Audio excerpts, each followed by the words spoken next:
중요하게 또 다룰 수밖에 없는 게 아까 중앙일보 기사 말씀드렸잖아요. 그 한동훈이 포위돼 있는 그 기사에서 거론하고 있는 게 이게 이 문제를 거론하고 있어요. 이렇게 포위될 수밖에 없는 반윤 성향의 공통점을 만드는 연결고리가 해병대 최상병 사건 수사 외압 의혹이 대표적이다. 사건 피의자인 이종섭 전 국방부 장관이 호주 대사로 임명돼 출국하자 민주당과 조국혁신당은 국가의 모든 공권력을 활용해 범인을 도피시킨 국기 문란 사건이라면서 윤 대통령을 정조준하고 있는데 예. 다른 정당들, 다른 제3지대 정당들도 런종섭 개혁신당, 범인 은닉 새로운 미래 이런 기본 입장이 같다. 이 문제가 또 새롭게 등장하고 있는 겁니다. 보수신문들의 위기, 나갔죠. 예, 예. 위기라고 하는 키워드로 또 하나의 위기가 나온 거예요. 네. 경향신문 지면을 보시면 아실 거예요. 논란이 점점 커지고 있습니다. 네. 그럴 거라고 얘기했는데 우리가 그럴 거라고 얘기했잖아요. 이거 커진다고. 이종섭 내부는 윤 대통령의 은폐 도피극 책임론 비등. 그러니까 출국은 이미 했으니까 예. 거기에 대한 책임론이 지금 제기되고 있다. 이런 얘기를 지금 경향신문 일면에서 전하고 있고요. 경향신문 3면으로 가보실까요? 일반 피의자 출금 해제에 깐깐한 법무부. 이종섭엔 속전속결. 네, 이야. 변호사시니까 이런 거 예. 보셨습니까? 어떻게? 아니 저거는 진짜 드문. 저는 19년 변호사 생활했지만 본 적도 들은 적도 없는 일인 것 같아요. 그러니까 이게 좋겠어요. 대통령하고 친하면. 막 수사받고 있는데 핵심 그러니까요. 피의자인데 이 막 어딜 나갑니까? 제가 왔다 갔다 하면서 마주치는 변호사마다 물어보거든요. 이런 거 봤습니까? 본 사람이 없어요. 한 명도 지금까지. 아, 진짜? 네. 아, 나 안 물어봤는데. 김민하 평론가 역시 대단하다. 그게 왜 대단하죠? 아니, 물어보는 게. 아, 그래도 그렇게 일일이 다 물어보고 있다는 거잖아. 나름 취재를 하는 거잖아. 취재가 아니라 방송 중에 물어봅니다. 네. 이런 거 보셨냐고. 그 변호사가 뭐라 그래? 못 봤다고 하죠. 이런 거 처음 본다고 하죠. 자, 그러니까 아까 포위됐다고 얘기를 했잖아요. 민주당이 수사 외압 몸통은 대통령이다. 그러면서 법무부하고 외교부 장관 탄핵을 추진한다. 이렇게 입장을 밝혔고요. 조국 혁신당은 윤 대통령을 범인 도피 혐의로 형사 고발했고요. 그리고 지금 어제 이재명 대표하고 홍영표 민주당 원내대표 뭐 얘기도 있는데 그건 그냥 건너뛰고요. 이준석 개혁신당 대표 오늘부터 런종섭 씨는 모든 범죄자의 롤모델이다. 범죄 수사망이 좁혀올 때 외국으로 피신하는 것은 모든 범죄자가 꿈꾸는 환상의 도주 시나리오인데 국가가 고위 관직 주면서 앞장서고 있으니 이보다 더 좋을 수 없다. 야, 말 잘해요. 예. 네, 윤 대통령에게 단도직입적으로 묻겠다. 국가 권력이 장난 같은가? 이렇게 얘기를 했다고 합니다. 그리고 조국 혁신당이 윤 대통령이나 그리고 외교부 그리고 또 법무부 장관 그리고 심우정 법무부 차관을 범인 도피 혐의로 고위공직자 범죄수사처 공수처에 고발했다고 합니다. 그리고 지금 안에 출금 해제 깐깐한 법무부 이종섭엔 속전속결 이렇게 했던 내용을 보면은 출금 대상자가 법무부를 상대로 취소 소송 중에 확정된 판결 47건을 살펴봤더니 지난 3년 동안요. 예. 31건이 기각이 됐더라는 거예요. 그러니까 당연한 거예요. 네, 그 설명 안 드려도 되죠? 예. 네. 그러니까 출금 해제해 주세요. 아니 왜 나 출금 묶어놨어요? 뭐 이렇게 얘기를 했는데 안 풀어준다는 거예요. 아니 왜냐하면 외국에 나가면 안 돌아오는 율이 너무 많거든요. 도망가가지고. 예. 근데 예를 들면 이런 거예요. 불법 다단계 판매 조직 운영 혐의로 경찰 수사를 받던 A 씨, 2022년 5월부터 11월 출금 조치가 내려진 것은 정당하다 이렇게 법원에서 판단했다는 거예요. 예. 수출 계약을 위해서 출국할 필요가 있다. 빨리 내보내달라. 출금 풀어달라. 이렇게 했는데 법원이 안 받아들여졌다는 거예요. 법무부 장관이 범죄 수사를 위해 출국을 정지하도록 하는 것은 국가 형벌권을 확보함으로써 사법 정의를 실현하고자 함에 있다. 이렇게 판단했다는 거예요. 그리고 뭐 코인 관련 사기 혐의로 경찰 수사를 받던 뭐 B 씨도 1년 10개월을 넘는 출금을 당해서 취소 소송을 냈지만 역시 패소했더라. 그런 내용들을 쭉 담고 있어요. 근데 법무부가 뚜렷한 근거 없이 출금을 연장하다가 법원에서 제동이 걸린 경우도 10건 있었다. 네, 그런 내용도 함께 전하고 있어요. 일반 사건에서 적극적으로 출금을 하던 법무부가 유독 이 전 장관 사건에는 소극적으로 임한 것 아니냐. 이런 지적을 받을 수 있는 대목이다라고 경향신문이 전하고 있습니다. 예, 그리고 이렇게 속전속결로 이례적인 일이 이루어지는 걸 봐서는 뭔가 조직적으로 한다라는 느낌을 지울 수가 없어요.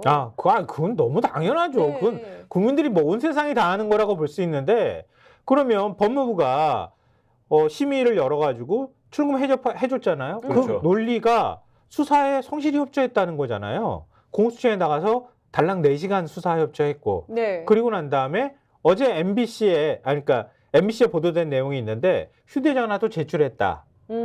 이게 일종의 이제 그 알리바인 거잖아요. 출금 해제 조치에. 그렇죠. 이렇게 그게 성실하게. 증거 인멸도 하지 않았고 수사에 협조했다. 뭐 이런 제스처죠. 정말 그럴까요?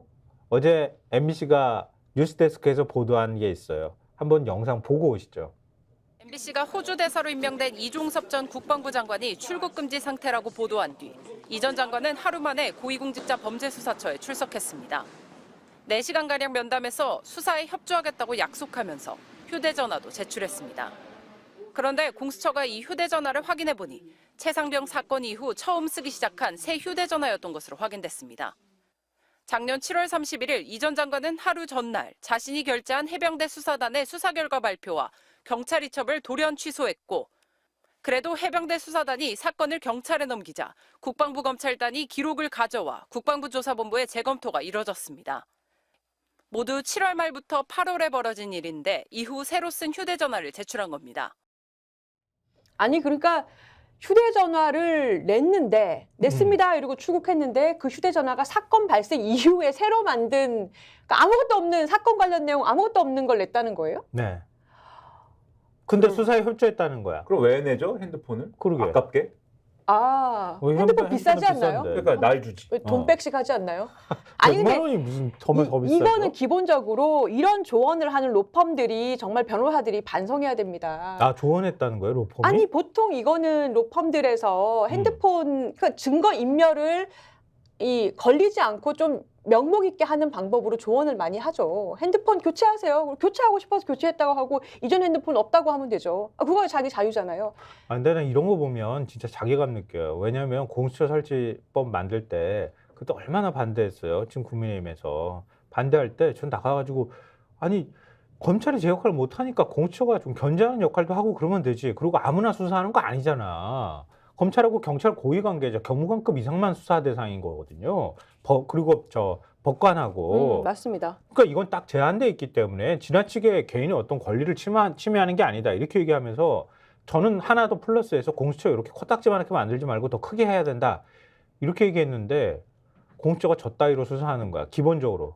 이거 저 따위란 말이 나왔어. 1월에 압수수색 했다며. 그럼 그때 압수수색 했어야지 휴대폰. 맞아요. 이전에 쓰던 거. 맞아요. 일단 공수처에 열받는 게 하나가 있고요. 또 하나는 그건 이제 논의 얘기지만 저 사건하고 아무 상관없는 휴대전화를 제출했다고 하고 그거 열어보면 금방 알 텐데 그게 수사협조라고 풀어준다고? 말도 안 되는. 아니 국방장관까지 하셨던 분이면 이렇게 법을 능멸하면 안 되죠. 장난합니까 지금?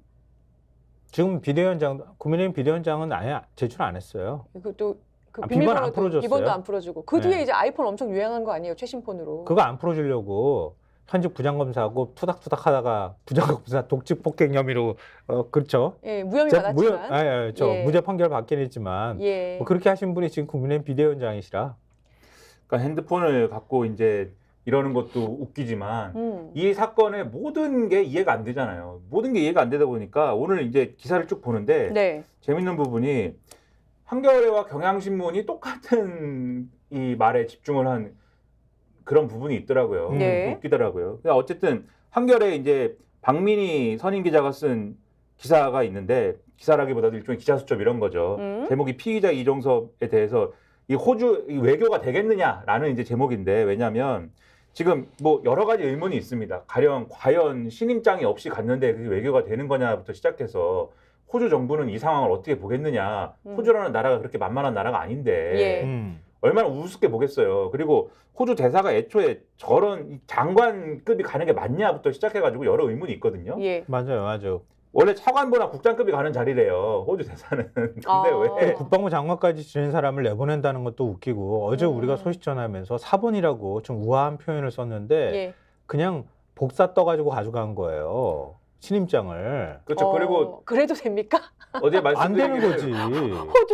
호주 뭐가 그렇죠. 돼요? 예. 어제 말씀드리기를 원래 대사라는 거는 신임장 원본을 상대 국가의 정부에 제출하면서 대사직을 공식적으로 할 수 있게 되는 거다라고 말씀드렸는데 지금 예. 원본을 안 가지고 간 거잖아요. 아니 이거는 그냥 경찰서에 피의자 접견하러 갈 때도 사본 가져가면 안 해줘요. 그렇죠. 원본을 안 가지고 간 거에 대해서 어떻게 할 거냐를 계속 기자들이 물었는데 그 전에는 아예 다시 올 거예요. 왜냐하면 재외공관장 회의를 할 것이기 때문에 또는 다른 행사에서 대사들이 신임장 어차피 왕창 같이 받는 자리가 있기 때문에 그 자리에서 껴서 같이 받든가 다른 회의할 때 같이 받든가 뭐 이렇게 설명을 이저저도 막 이렇게 해왔는데 어제 뭐라 그랬냐면 그러면은 일단 외교 행랑으로 일단 원본을 보내고요. 그 다음에 정식 수여하는 그 어떤 세레모니는 오셔갖고 나중에 집단으로 할 때 그때 같이 할 겁니다. 이렇게 얘기를 하고 있어요. 그러니까 왜 네. 그러면 애초에 들려서 안 보내고 그거를 뒤에 왜 보냅니까? 근데 이런 모든 것들이 다 이 지적을 하면서 그만큼 다급했다는 거죠. 이종섭 전 장관이 취재진을 피해서 몰래 비행기 탑승할 때 MBC 기자하고 마주치자 당황하는 모습으로 왜 이렇게까지 해야 돼라고 했는데 국민들이야말로 이 대사를 임명한 윤석열 대통령과 이종섭 전 장관을 향해 묻고 싶다. 왜 이렇게까지 해야 하냐고. 이렇게 글이 끝나거든요. 근데 제가 재밌다고 생각하는 경향신문에 저와 이슬이 비슷한 김미나 논설위원이었는데 칼럼니스트로 직함이 있는 예. 분이 있어요. 제목이 대통령님 왜 이렇게까지 해야 됩니까? 라는 제목이 제목이고. 대통령님 왜 이렇게까지 해야 됩니까? 그렇죠. 쭉 비슷한 얘기예요. 이게 문제가 있는 내용이다라는 모든 얘기를 쭉 써놨어요. 그리고 마지막에 그리고 심지어 어제 전해드린 스웨덴 예테보리 대학의 본부를 둔 민주주의 다양성 연구소가 최근에 우리나라가 독재 국가가 되고 있다라고 평가한 그 내용까지 쭉 얘기를 하면서 왜 이렇게까지 해야 돼? 인천공항 탑승구 앞에서 MBC 취재진과 마주친 이 전 장관은 이렇게 물었다고 한다. 시민이 묻고 싶은 말이다. 대통령이 왜 이렇게까지 해야 됩니까? 근데 이 두 분이 서로 잘 알아가지고 예. 카톡으로 우리 글을 이렇게 쓰자 이렇게 하지 않았을 거 아닙니까? 이 얘기를 본 순간 바로 떠오른 거예요. 네, 이종섭 전 네. 장관이 저렇게 얘기를 하는데 오히려 내가 얘기하고 싶다. 왜 이렇게까지 해야 되냐고. 누구나도 마찬가지 심경일 거예요. 왜 이렇게까지 해야 됐습니까? 왜 이렇게까지 해야 됐느냐. 또 사본 들려서 4시간 딸랑 그냥 형식적 조사하고. 그렇죠. 출금 풀어주고 무조건 그냥. 예. 왜 이렇게까지 해야 되는 핸드폰은 거냐. 뭐 깡통 핸드폰 내고. 그래서 왜 이렇게까지 해야 되느냐 의문을 풀려면 어떻게 해야 될까요? 어떻게 해야 될까요? 이것도 조사해 봐야 되는 거 아닙니까? 조사를 하고 수사를 하고 어떻게 해야 될까요? 이해할 수가 없는 게 전직 국방부 장관이라는 사람이 이렇게 도망가듯이 네. 휴일날, 일요일날 이렇게 쑥 하고 도망간 거 아니에요? 그 이렇게 나가는 거 기자가 가가지고 출국장 안쪽까지 들어가가지고 뭐 왜 그러셨습니까?